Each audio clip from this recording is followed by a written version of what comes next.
lingkungan pendidikan, Padahal yo. pasar, Omahe ku Gresik kono ambek kene. Yo, gak tau gedung-gedung pemerintahan misalnya. Kok Febi dan Dalam konteks geografi, penataan itu tidak hanya sekedar menempatkan bangunan di satu wilayah atau di satu lokasi, tetapi juga ditinjau dari perspektif geopolitik akan berpengaruh terhadap perilakunya.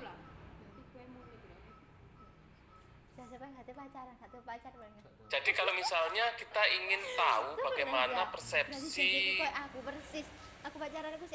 para pekerja buruh migran di satu industri, maka kita juga bisa membandingkan bagaimana persepsi dari masyarakat mungkin yang tinggal di wilayah kumuh misalnya. Artinya perilakunya pun berbeda. Karena apa? Interaksi yang terjadi di dalam tatanan sosial itu akan mempengaruhi atau mengkondisikan perilaku politiknya. Jadi sekali lagi, interaksi manusia itu kan mudah untuk berubah perilakunya ketika dalam situasi kondisi yang mempengaruhi pola pikir dan pola tindakannya. Katakanlah masyarakat petani dengan masyarakat pedagang, interaksi yang terjadi sesama petani dengan interaksi yang terjadi sesama orang-orang pedagang tentu akan menimbulkan perilaku politik yang beda. Mungkin masyarakat petani tidak akan melihat sampai sejauh untung ruginya ketika dia memilih pimpinan bupati misalnya yang ada di tempatnya. Tapi mungkin yang para pedagang akan menghitung, mengkalkulasi seandainya yang jadi bupati adalah si A, kemungkinan kebijakannya apa ya? Nah ini kan berpengaruh sebenarnya. Artinya ruang yang kemudian disiapkan itu juga berpengaruh. Makanya pada saat zaman-zaman kerajaan sebenarnya pola ruang itu kan sudah terjadi. Bagaimana raja itu menempatkan tempat tinggalnya, menempatkan wilayah administratifnya, menempatkan kekuatan militernya misalnya sudah disesuaikan dengan pola-pola ruang yang ada. Artinya juga akan berpengaruh terhadap bagaimana kebijakan politiknya. Bagaimana dia akan membatasi misalnya dari serangan kerajaan lain, maka dia menempatkan pasukan militernya kira-kira di dekat daerah perbatasan misalnya. Hal-hal itu akan berpengaruh. Pembatasan ruang secara geografis pun akhirnya ini yang akan menimbulkan perilaku politik, berpengaruh terhadap perilaku politik. Perilaku politik antara masyarakat di daerah pantai dengan di daerah pegunungan pasti beda. Bahkan kehidupan sosialnya pun juga beda. Bahkan budayanya pun ikut beda. Nah ini nanti yang akan kita sama-sama menegaskan kembali bagaimana pandangan deterministik ya, yang kemudian mengatakan bahwa lingkungan yang akan merubah pola perilaku individu dalam satu kelompok masyarakat. Itu setting sosial ya, yang akan kemudian menjadi pengaruh. Bagaimana kemudian transportasi diatur misalnya, bagaimana kompleks perumahan itu ditata jauh dari wilayah-wilayah publik, perumahan disendirikan, maka interaksi pun akan berbeda dengan perilakunya akan beda dengan konteks ruang di mana di dalamnya terdiri dari masyarakat pedesaan misalnya yang sangat plural, kemudian yang tidak terkondisikan seperti di dalam perumahan.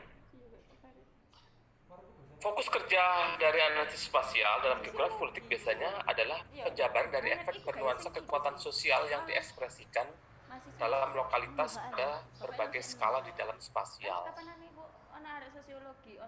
Nah, ternyata analisis spasial pun mengalami tren perubahan. Yang pertama adalah terkait dengan ketersediaan data untuk melakukan analisis spasial. Tentu seiring dengan perkembangan peradaban, ada perubahan demografis dan fisik misalnya. Jumlah penduduk, etnis, sosial, ekonomi, jalan, jaringan, telepon, perubahan lahan, dan segala macamnya. Tentu dalam melakukan analisis spasial pun akan ikut bergeser. Jadi analisis ruang ketika ditinjau dari perspektif geopolitik juga melihat perubahan-perubahan yang memang terjadi. Kita tidak bisa menganalisis ruang, misalnya satu negara atau satu wilayah, sebutlah India, ketika dalam konteks 100 tahun yang lalu. Karena perubahan demografisnya juga sangat cepat, perubahan fisiknya juga sangat cepat. Sehingga kalau kemudian melihat dari perspektif kepentingan geopolitik dengan menggunakan analisis spasial, maka sangat jelas sebenarnya kebutuhan ketersediaan data itu menjadi bagian penting dalam rangka mengambil satu keputusan di dalam geopolitik. Yang kedua adalah kompilasi dan integrasi data. Di sini saya contohkan misalnya analisis kekerasan perang di Afghanistan misalnya. Jadi tematik. Karena kenapa ini penting? Kompilasi data dan integrasi data digunakan untuk menghindari territorial trap ya. Bagaimana jebakan teritorial? Maksudnya begini, perlu adanya kompilasi dan integrasi data. Ketika menganalisis kekerasan perang di Afghanistan, tentu kita membutuhkan bagaimana sih lokasi Afghanistan, bagaimana sih hubungan dengan Pakistan, hubungan dengan negara lain, bagaimana sih demografisnya, bagaimana sih kondisi morfologinya, bagaimana sih kondisi sosial ekonominya, bagaimana sih faktor budayanya. Maka menganalisis spasial juga di dalam geografi tentu melibatkan dari banyak aspek. Jika tidak hanya bicara bahwa kekerasan perang yang di Afghanistan terjadi karena persoalan agama misalnya, kita nggak bisa kemudian mengatakan itu.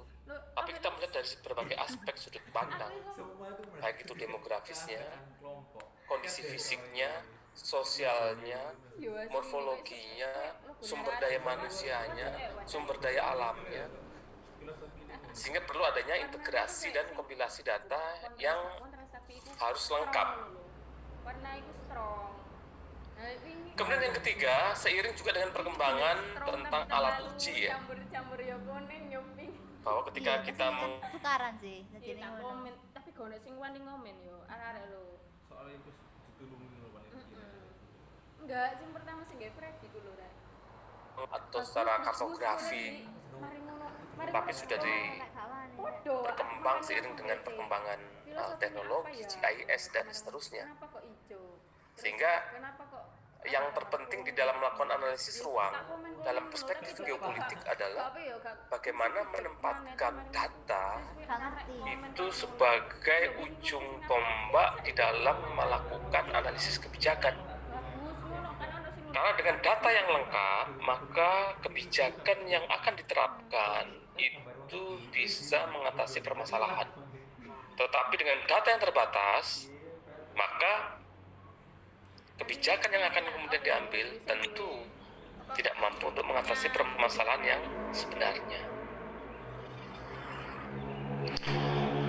Ini contoh misalnya ya, saya coba mengambil dari salah satu artikel bagaimana ini kalau tidak salah peta kekerasan di Kaukasus ya, Rusia ya, di mana menggunakan analisis ruang, analisis spasial untuk mengukur tentang intensitas kekerasan yang terjadi selama sekian waktu dengan mengambil sampel 80-an, kemudian diberikan rentangan jarak, kemudian diukur sejauh mana intensitas itu terjadi di dalam radius berapa dari pusat titik-titik kekerasan. Nah, ini menjadi bagian penting misalnya ketika kita ingin melakukan terobosan untuk peredaman konflik dalam konteks negara. Kita akan melihat potensi-potensi ini misalnya, bagaimana ruang-ruang yang kemudian berpeluang terjadinya konflik.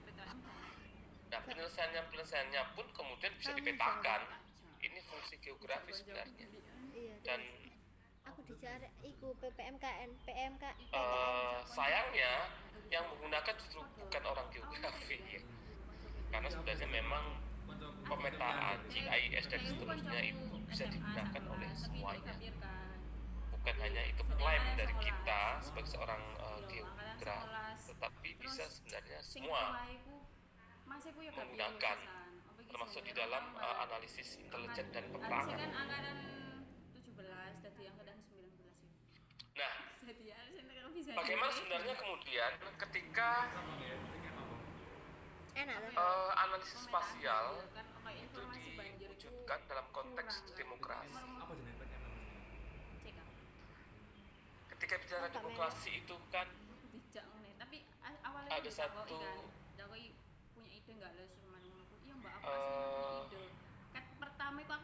pandangan ya, apakah sebenarnya demokrasi itu memang tentukan dari ruang barat ya, wilayah barat,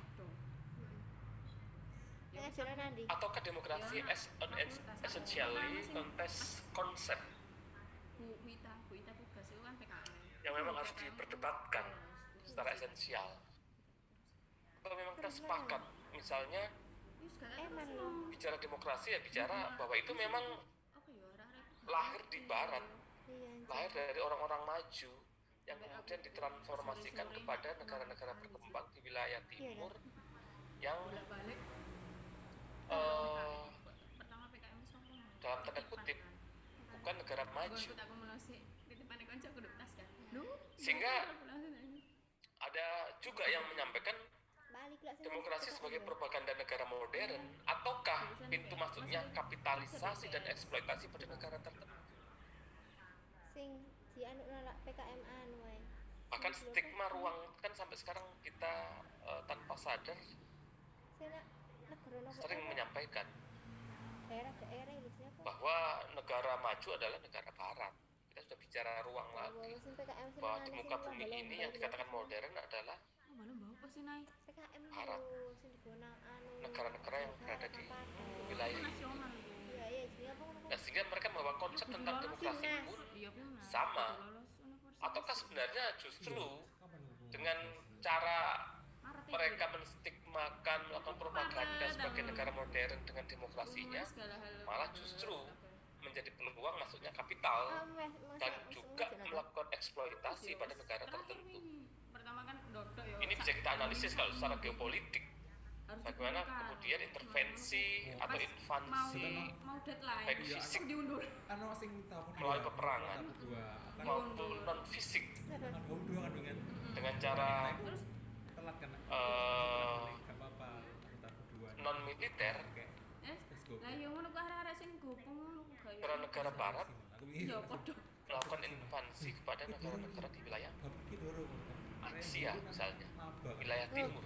Terus saya nak merasa Karena dianggap bahwa barat itu jauh lebih maju, lebih berkembang, lebih modern dibandingkan negara-negara di wilayah timur. Ini kan konteks yang sebenarnya sudah bagian dari propaganda.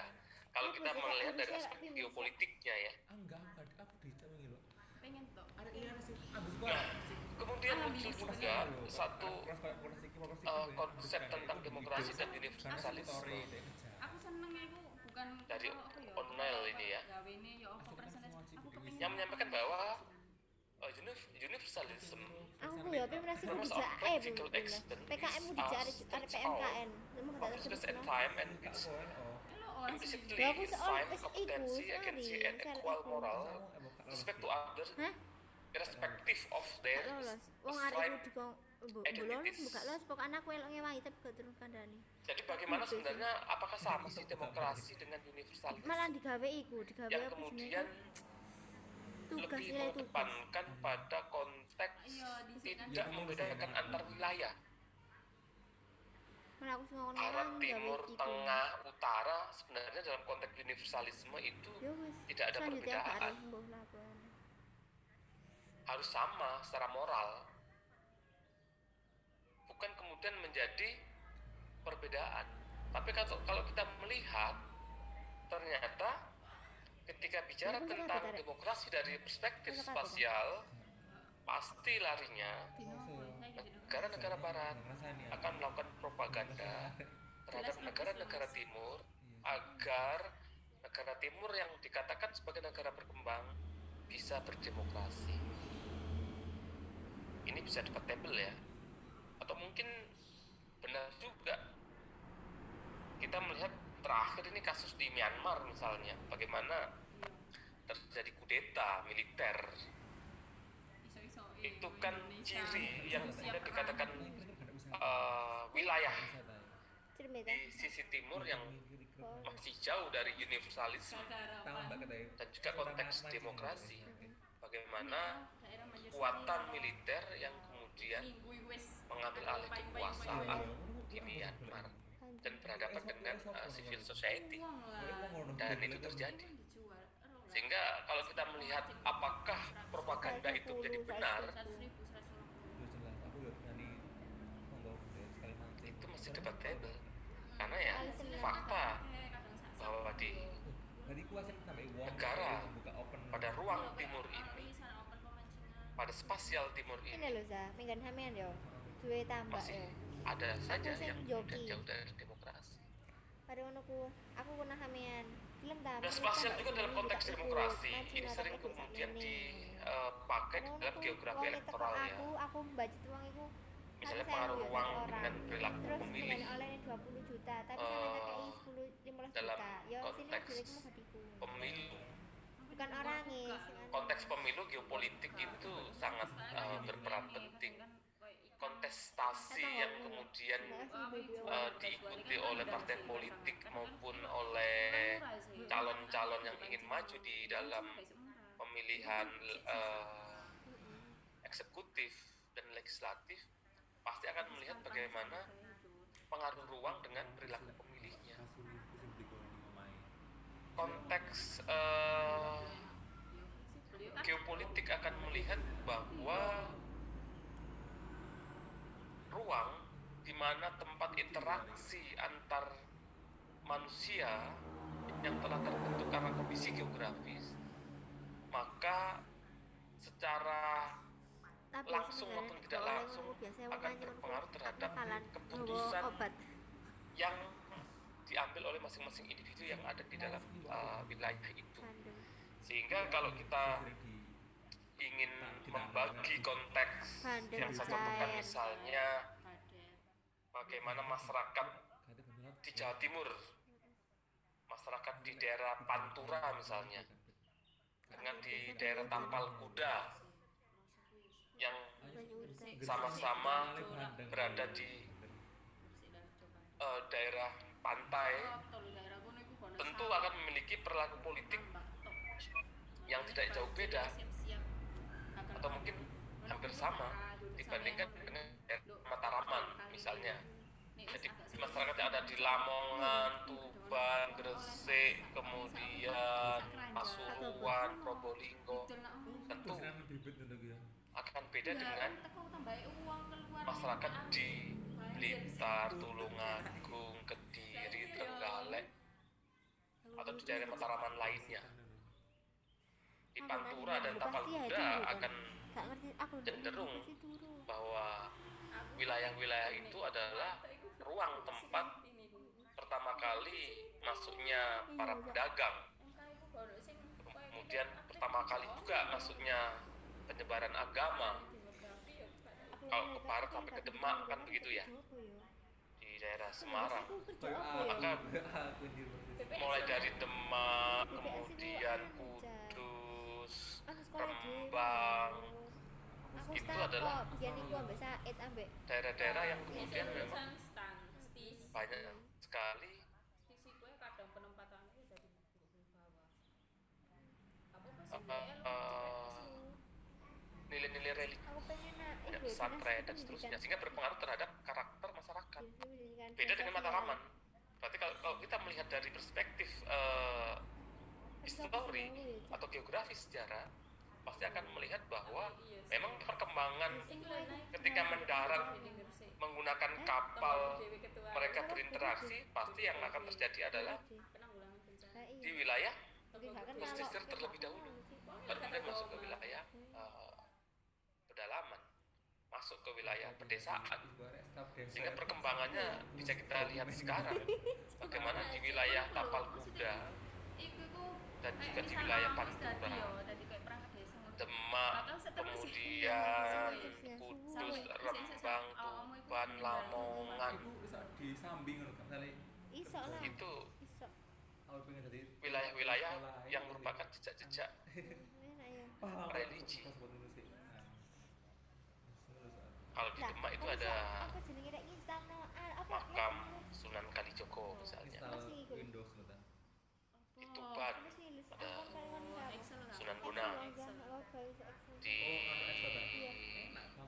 bisa lah Lamongan memperbarui ada Sunan Excel Derajat. upgrade iya Surabaya ya lah berkenan iso ada Sunan Ampel, kan begitu ya. Terus berkembang dan pasti juga beda pandangan dan perspektif kamu jangan mau Zan serta karakternya dibandingkan dengan di daerah-daerah Mataraman. Nah, ini spasial yang kemudian bicara dalam konteks ini. Nah, sehingga perlu saya tegaskan secara ulang ya sebenarnya tentang konsep geopolitik yang ingin saya sampaikan. Ada dua definisi ya dari geopolitik menurut bawaan teko laptop dari Oxford English Dictionary tahun 2007. mengaku KL itu laptop Menyampaikan kan seperti ini ya. Zaman SMP ku sih anyar-anyar 2013. It is on the one hand the influence of geography on the political character of states, and on the other, pseudoscience developed in National Socialist atau Nazi Jerman. Jadi kalau kita melihat tentang konteks geopolitik yang sebenarnya kita terapkan, itu sebenarnya ada dua hal. Yang pertama adalah the influence of geography, bagaimana pengaruh geografi terhadap pembentukan karakter politik suatu negara. Jadi memang ada pengaruh, atau ini yang klasik ya sebenarnya, yang di awal kemarin sempat saya sampaikan kepada kalian semua. Kalau bicara geopolitik yang normatif pasti akan bicara tentang bagaimana pengaruh kondisi geografis terhadap perilaku politik. Hampir sama ini. Bagaimana the influence of geography on the political character of states.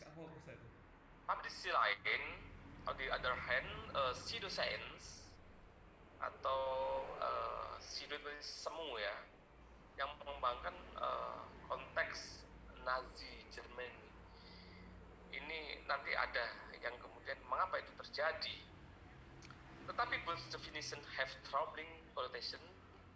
The former for its deterministic view of geography. Yang pertama melihat dari konteks geografi secara determinan.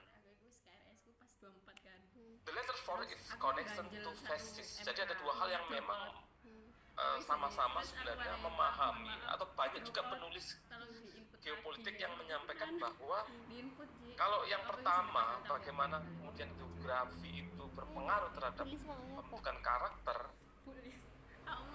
politik suatu negara, atau yang di lain sisi juga sebagai proses untuk mengembangkan paham-paham yang dicontohkan adalah Nazi misalnya, juga sebenarnya tidak begitu baik.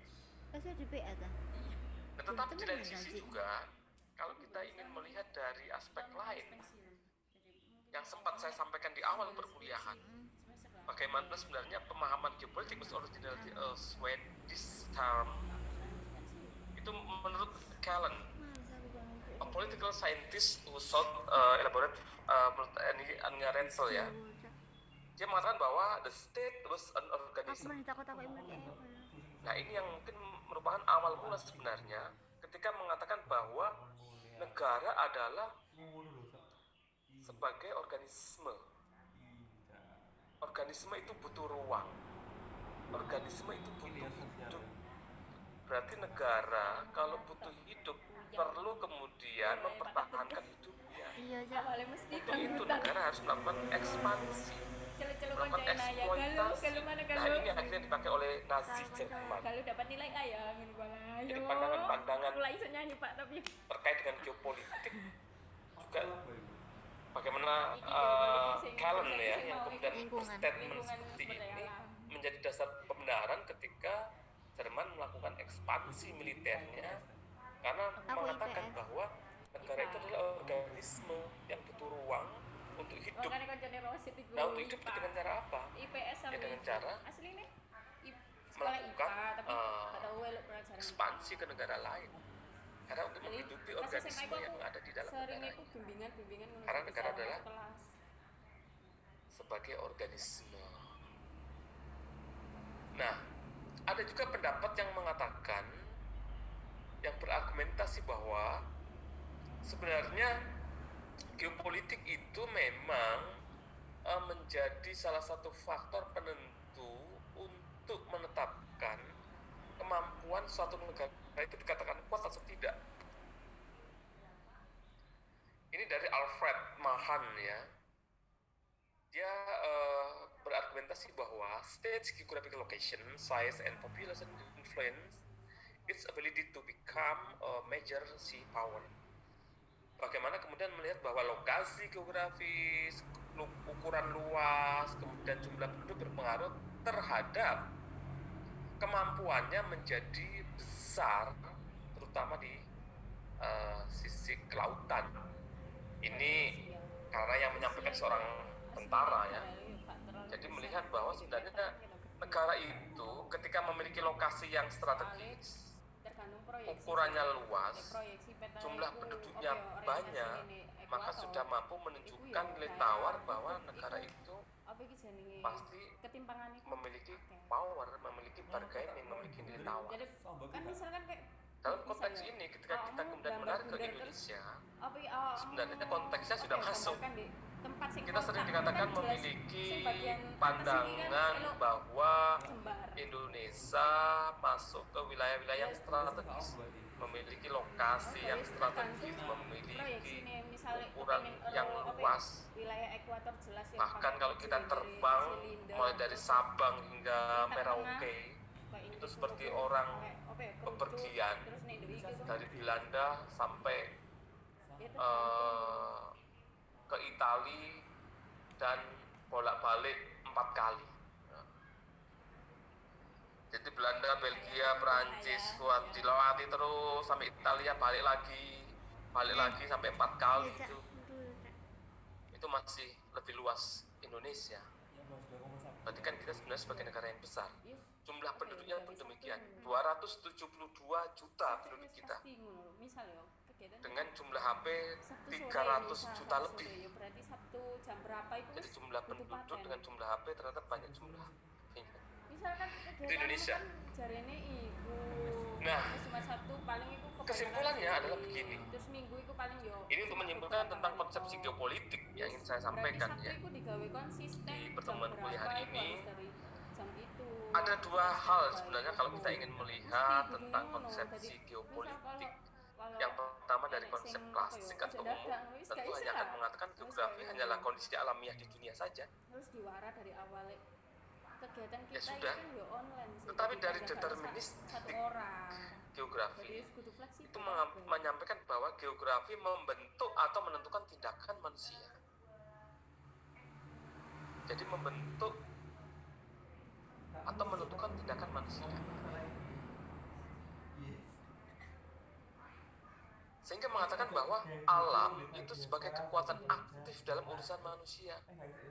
dengan sangat mengandalkan logika determinisme lingkungan yang mengasumsikan bahwa perilaku budaya, politik, atau rasial adalah hasil dari penyebab alami seperti iklim ataupun morfologi. Jadi sekali lagi, deterministik dan ini sepertinya bagi geografi adalah yang kita acu. Kita selalu mengacu kepada bagaimana lingkungan akan berpengaruh terhadap perilaku manusia. Bagaimana interaksi juga terjadi karena pengaruh kondisi geografis. Berarti kita akan bekerja pada pola pikir yang ini, bukan pola pikir yang klasik. Kita akan bekerja pada pola pikir deterministik. Bagaimana kita mengatakan bahwa alam itu adalah sebagai kekuatan aktif dalam urusan manusia. Makanya kalian kalau melakukan penelitian geografi pasti akan kemudian dikatakan ini penelitian geografi atau sosiologi. Misalnya meneliti tentang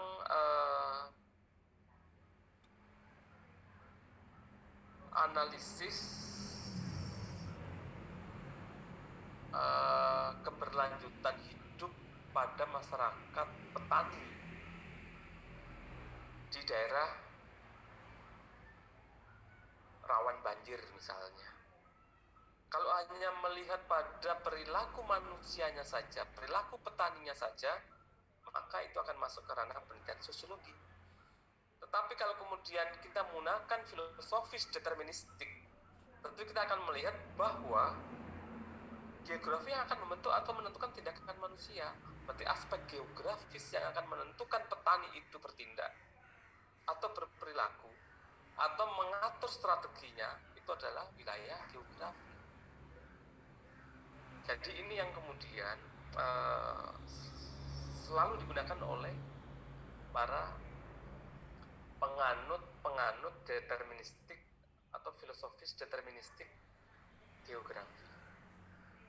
Tapi kalau yang tidak menganut berarti ya nggak ada hubungannya. Tapi kalau kita adalah geopolitik yang kemudian meninjau dari aspek deterministik geografi. Jadi